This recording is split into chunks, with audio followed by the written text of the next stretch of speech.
They say every choice carves a path, but nobody warns you when that path plunges into shadows you never meant to explore. I'm Sarah Walker, and this is how I lost my way. It began innocently enough, a business trip, two colleagues representing the firm. But shadows are insidious. They creep in unnoticed until they engulf you. His name was Jake Miller, my stepson, David's only child. When David and I married 5 years ago, Jake and I exchanged little more than polite greetings at holidays. I saw him as David's pride, a younger echo of the man who'd swept me off my feet, bright, ambitious, already making waves in the creative industry. I never imagined him as anything more. But in 2 weeks, everything fractured. A smile that lingered too long, a laugh shared over a private dinner, the heat of his hand grazing mine. It spiraled into something I couldn't control. What ignited in that upstate hotel room didn't extinguish when the trip ended. Jake and I stumbled into a labyrinth we weren't prepared for, and soon, the cracks in my carefully constructed life began to show. If you seek heroes and villains, look elsewhere. This is a story of mistakes and consequences, of betrayal and maybe, just maybe, redemption. It's about choices, the ones we regret and the ones we might make again, despite the devastating cost. And it all began on that trip. The morning I left, David was glued to the financial pages at the breakfast table, as usual. He barely glanced up as I placed his coffee. "Don't forget to check in with the client after your meeting," he said, his tone clipped. "This account is too big to gamble." "I know, David," I replied, keeping my voice steady. "Everything's under control." He nodded, already lost in the stock market.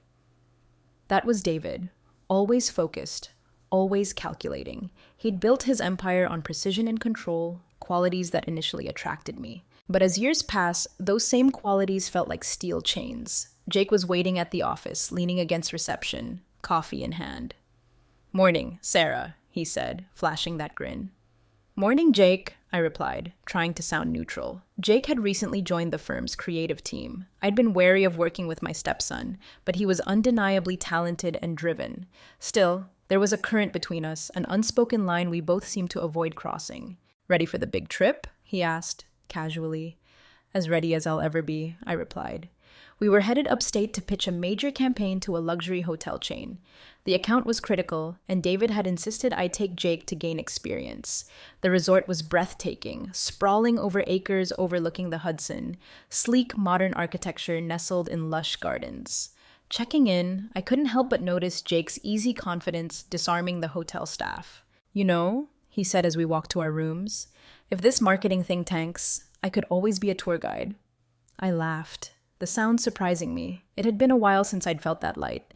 Our first day was jammed with meetings and presentations. By the time we finished, the sun was setting, painting the resort in gold. Jake suggested dinner at the hotel restaurant. I hesitated, then agreed. We were colleagues, I reminded myself, not family. Dinner was relaxed, conversation shifting from work to personal topics. Jake shared college stories, his struggle to escape David's shadow, dreams of building his own empire. "You're lucky," he said, thoughtfully. "You seem like you've always known exactly what you wanted." I raised an eyebrow. "You think I have it all figured out?"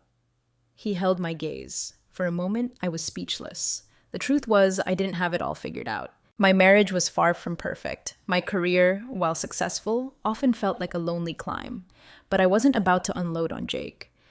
"It's not that simple," I finally said. "Nothing ever is," he replied, a hint of understanding in his voice. The next days followed the same pattern, meetings, casual dinners, but something shifted, conversations deepened, laughs became more frequent, and I began to see things in Jake I hadn't before. His eyes lighting up when he talked ideas, the easy confidence in his smile, the warmth in his voice when he spoke to me. I told myself it was the trip, the shared pressure, but deep down, I knew better. On the 5th night, Jake suggested reviewing campaign materials in my suite. "Big meeting tomorrow," he said. "Might as well make sure everything's perfect." I hesitated, aware of the line we were toying with, but his request was reasonable. "All right," I said. "Just for a little while." When he arrived, he was casual, jacket slung over his arm, folder in hand. We settled on the couch, laptops open, reviewing the presentation. Work kept us focused at first, but as the evening wore on, the atmosphere changed. A joke led to laughter, a shared glance lingered, and the space between us shrank. I told myself I was imagining things, reading too much into his smile, his touch, the way his voice softened. But when the power flickered, plunging the room into darkness, I knew I wasn't imagining anything. Silence fell as the lights died, moonlight filtering through curtains. I froze, my mind reeling. The sudden shift from professional to intimate, triggered by darkness. "Well, that's inconvenient," Jake said, breaking the silence. He reached for his phone, switching on the flashlight, aiming it at the table. I laughed softly, trying to steady myself. "Guess we waited out." "You okay?" he asked, voice warm. "Yes, of course," I replied, brushing off the knot in my chest. But I wasn't. Darkness had stripped away the safe distance, leaving only our breathing and the charged energy. Jake moved closer, flashlight illuminating folders on the table. "We can still go over these," he said. "If you want." I nodded, grateful for distraction. "Let's do that." As we worked, hands brushed over papers, a small, unintentional touch that sent a jolt through me. I pulled back, but Jake didn't seem to notice or chose not to. "Sorry," he murmured, voice low. "It's fine," I said quickly, hoping to hide the tremor in my tone. But the moment lingered, an invisible thread pulling us closer. I felt his gaze, the air heavy with unspoken words. It happened so fast. One moment, reviewing the campaign, voices steady, professional. The next, Jake leaning in, face inches from mine. "Sarah," he said softly, barely audible. I looked up, breath catching as our eyes met. Vulnerability, longing, a quiet intensity that made it impossible to look away. Before I could think, before I could stop myself, I closed the distance. The kiss was tentative, a brush of lips, then deepening. His hand cupped my cheek, warm, steady. I sank into him, defenses crumbling. When we pulled apart, reality crashed in. "We can't do this," I whispered, voice shaking. "I know," he replied, forehead against mine. "But I can't stop thinking about you, Sarah. Haven't been able to for weeks." His words sent a rush of emotion, fear, exhilaration, guilt, and something else unnamed. "This is wrong," I said, voice weak. "Maybe," Jake said gently, "but it doesn't feel wrong."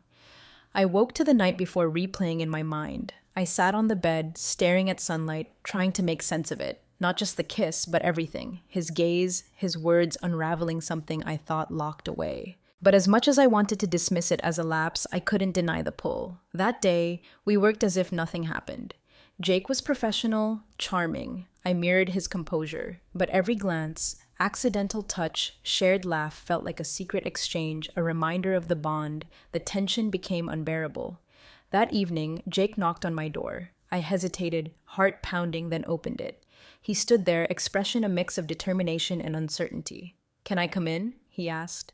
I stepped aside, closing the door. "We need to talk," I whispered. "I know," he replied. "But can I say something first?" I nodded, chest tight. "I don't regret last night," he said, voice steady. "I know it's complicated, risky, but I can't pretend I don't feel something for you, Sarah."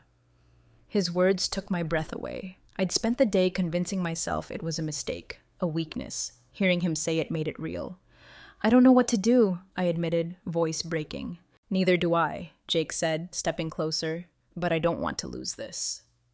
In the days that followed, we fell into a dangerous rhythm. By day, colleagues, professional, careful. By night, something else entirely. Stolen moments, whispered conversations, quiet laughter. We met on the hotel terrace, under darkness, waves our only witness. "This is insane," I said one night, fear and excitement mixed.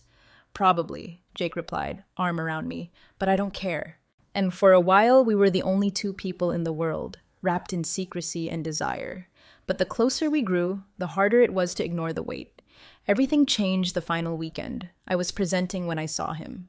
David, standing at the back, arms crossed, expression unreadable. My stomach dropped.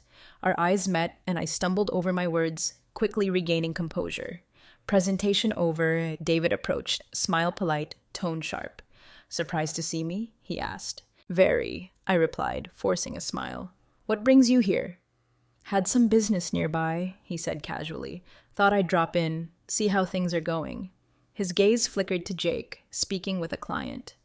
"You and Jake seem to be getting along well," David said, tone laced with something I couldn't place. "We're working together," I replied evenly. "That's all."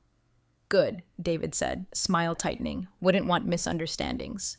The warning was clear. I felt a chill. That evening, Jake and I met on the terrace, our sanctuary now tense.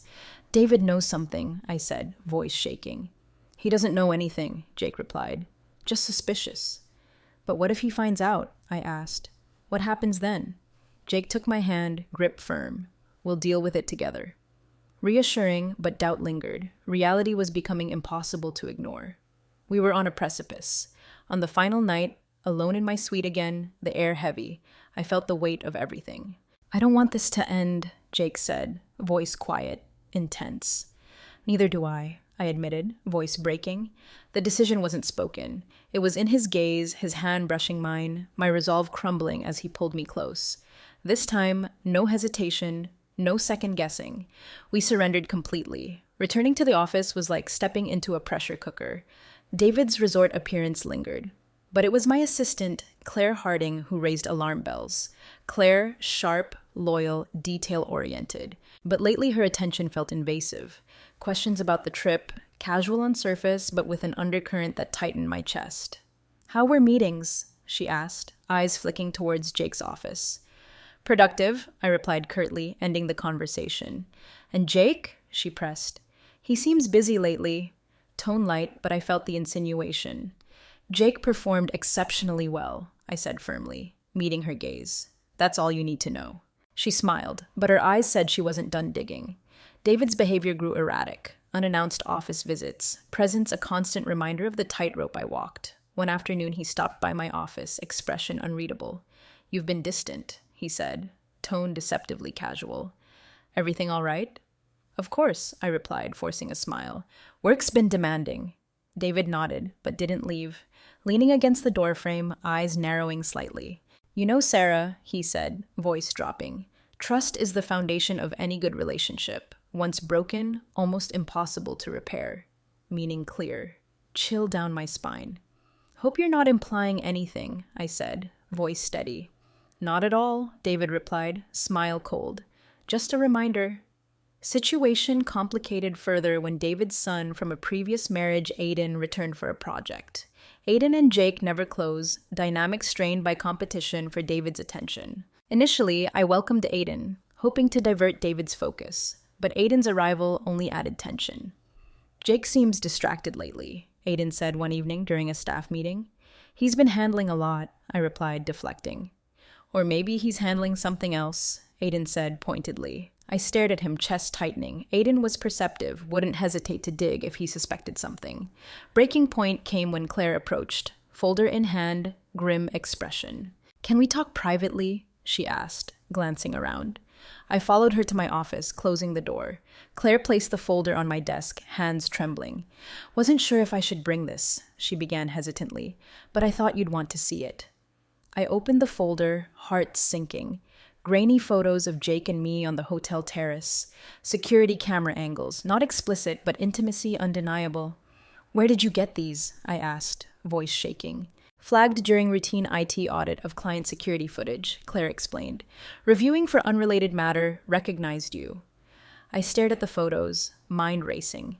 Implications catastrophic. Claire, I said slowly, this stays between us. Understand?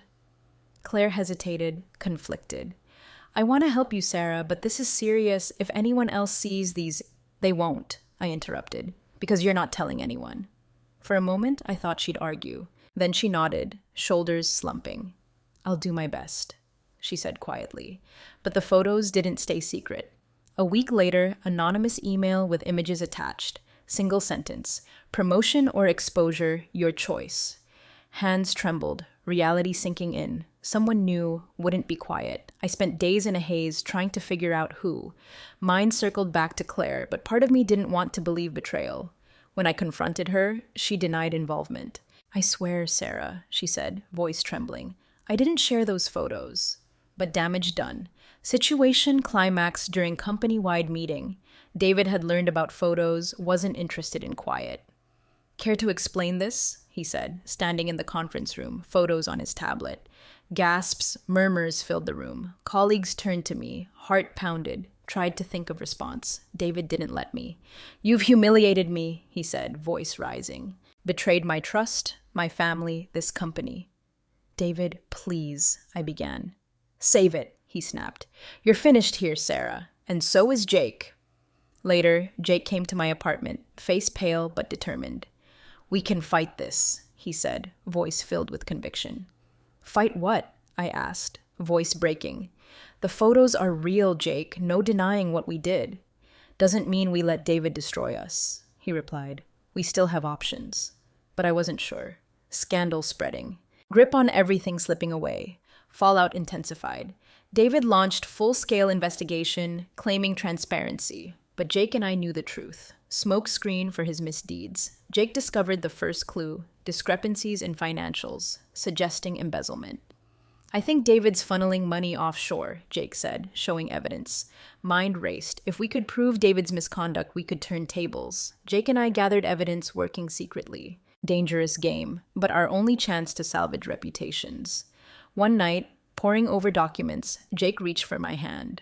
No matter what happens, he said softly, I don't regret any of this. Do you? I hesitated, weight of question pressing down. I don't know, I admitted, but I know I can't lose you. News of our relationship spread like wildfire. Whispers followed me, meetings tense. David's public condemnation made me a pariah, Jake facing scrutiny too. Hotel chain threatened to pull account, citing professionalism concerns. David's investigation created fear and distrust. I tried to keep head down, focusing on work, but damage done. Authority undermined, reputation tarnished. Scandal paled next to fear of what David might do. One evening, working late, Jake sat back, looked at me, hesitation and resolve in his eyes. Something I need to tell you, he said. Tension set me on edge. What is it? I think David's using firm accounts to cover personal debts, he said. Found transactions that don't add up, money funneled into shell companies. Revelation hit like a punch. David's ruthless behavior, sudden transparency obsession made sense. If this gets out, I began. We can't let him bury this, Jake interrupted firmly. He's willing to destroy us to protect himself. We have to fight back. Next week, David escalated, leaked more photos to press. Framing me as manipulative, Jake as opportunistic. Headlines brutal. Stepmom scandal rocks marketing firm. Affair and allegations. Power couple's downfall. Phone buzzed constantly with reporter calls. Stopped leaving apartment unless necessary. Jake faced relentless attacks from colleagues, former friends, accusing him of betraying his father. But David didn't stop there. Late one night, knock at door, man I didn't recognize. Burly figure, cold smile. Message from David, he said, handing sealed envelope. Inside, single piece of paper. Chilling message. Walk away or face consequences. Breaking point when Jake and I confronted David directly. Late evening, office empty except us. You've gone too far, David, Jake said, voice steady, seething. This isn't just about us. You're destroying the firm. David leaned back, expression cold. You brought this on yourselves, he said. Don't blame me for cleaning up your mess. You're the one embezzling money, I said, stepping forward. We found the records, David. We know what you've been doing. First time, flicker of unease in his eyes, quickly masked. You have no idea what you're talking about, he said, voice sharp. And even if you did, who's going to believe you? The disgraced VP and her boy toy. Good luck with that. Words stung, but I refused to back down. We're taking this to the board, I said. They'll see the evidence. David's smile faded, replaced by a dangerous glint. You better be sure what you're doing, Sarah, because once you start this, there's no going back. That night, I returned home to find my apartment in disarray, drawers open, papers scattered, laptop missing, hard drive with evidence gone. I called Jake immediately, voice trembling. It was David, he said, tone grim. He's trying to scare us. It's working, I admitted, tears welling. We can't stop now, Jake said firmly. We have to keep going. He's desperate. Means we're close to something he doesn't want us to find. Evidence compromised, Jake and I knew we had to act fast. Decided to present what we had left to the board, hoping to convince them to launch independent investigation. Meeting tense. Board members divided between loyalty to David and concern for firm reputation. This isn't personal vendetta, I said, addressing the room. It's about protecting this company from corruption. Jake presented financial records, outlining discrepancies and shell companies linked to David. As he spoke, Board members' expression shifted from skepticism to unease. When he finished, silence. "We'll review evidence," Chairman said finally. "But if you're wrong, consequences for both of you." That evening, David confronted me in parking garage, face twisted with rage, composure shattered. "You think you've won?" he hissed, stepping closer. "I think the truth is finally coming out," I replied, refusing to back down. David's hand clenched. Moment. I thought he'd lash out. Then he stepped back, expression hardening. "You've made a mistake, Sarah," he said, "and you're going to regret it." Following week, board announced decision. David removed from position, effective immediately. Evidence of embezzlement undeniable. Actions risked firm's future. Relief, but it came at a cost. My role in scandal made position untenable. I submitted resignation same day. Jake, too, decided to leave, unwilling to stay in father's shadow. "Time to start fresh," he said, voice resolute. "For both of us." Final evening together in my apartment, air heavy with unspoken words. "I'm proud of you," I said softly, hand brushing his. Jake smiled, eyes sad. "Couldn't have done this without you." Dawn broke. We said goodbyes, knowing it was only way forward. Jake kissed me one last time, touch filled with love and farewell. "This isn't the end," he said, voice steady. "Not really." I nodded, though path ahead was separate. Life after the firm felt like standing on unfamiliar horizon, years defining myself through career, marriage, stability facade. Now foundation's gone, leaving me to piece together new version from fragments. First week's hardest. Avoided news, unwilling to face headlines dissecting scandal. Resignation, quiet affair, but media painted me villain in sordid tale of betrayal. Jake, ever protective, called often, voice a lifeline in isolation. But conversations grew shorter. He was moving on. I didn't want to hold him back. "You'll be all right, Sarah," he said during final call. "You're stronger than you think." I wasn't sure I believed him, but thanked him anyway. With David gone, firm began rebuilding. Board released statement distancing themselves, pledging stricter oversight. David retreated into shadows, imposing presence reduced to footnote. I found solace in small things, morning walks in Central Park, redecorating apartment, evenings with books. Not life envisioned, but mine, free to make choices. One rainy afternoon, letter arrived. Handwriting unmistakable, heart leapt, tearing it open. "Sarah, strange how life forces us to confront ourselves. Thinking about everything, you, David, what we built, fleeting as it was. You taught me more than you know, showed me what it means to fight, even when odds stacked against you. Wish things different, but don't regret a moment. In New York now, small creative agency, not glamorous, but honest work. Feels good to start from scratch. Maybe paths will cross again. Until then, hope you find peace." Letter brief, but carried weight. For first time since everything fell apart, I cried. Not sadness, but gratitude. For what we shared, strength it gave me to move forward. Months later, browsing gallery in Chelsea, I stopped. Painting on wall, unmistakably Jake's. Bold abstract piece, pulsing with energy. Gallery owner noticed interest, approached. "Newest acquisition," she said, smiling. "Artist young, incredibly talented, pieces selling fast."